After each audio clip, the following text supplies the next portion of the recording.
troisième expérimentation qui est étude comparative des effets de deux méthodes d'entraînement, la pliométrie et l'isométrie combinée à la pliométrie sur la force explosive des membres inférieurs.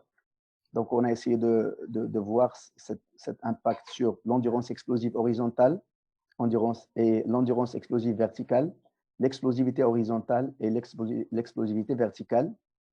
Objectif, c'était repérer une technique d'entraînement en agissant sur le type de contraction, le type de bondissement, avec un volume d'entraînement de 45 minutes, 2 fois par semaine, pendant 6 semaines, et estimer développer l'explosivité des membres inférieurs, matériel et méthode. Donc, c'est une expérimentation réalisée au niveau des joueurs. Donc, ce sont des joueurs pratiquant le football comme sport de loisir dans des établissements scolaires et des associations de quartier à Salé.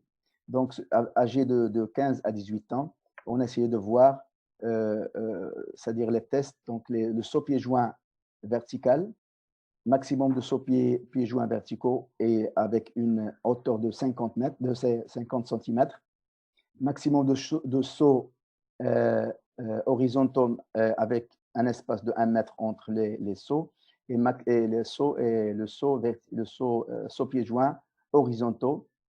Le premier groupe, il s'est entraîné uniquement pendant 6 semaines, uniquement en bondissements horizontaux. Le deuxième groupe, il s'est entraîné uniquement en bondissements verticaux. Le troisième groupe, en isométrie plus bondissements horizontaux. Le quatrième, en isométrie plus bondissements verticaux. Avec donc, comme j'ai dit, 2 entraînements de 45 minutes par séance pendant 6 séances, pendant 6 semaines, pour estimer, développer la force explosive des membres inférieurs. Donc, comme programme d'entraînement, pendant ces 6 semaines, on a essayé d'aller progressivement de 80 bondissements à 200 bondissements. Et on a pu développer donc on a pu conclure que la technique bondissement horizontaux, il impacte positivement toutes les qualités physiques d'explosivité, que ce soit la qualité explosive horizontale ou verticale.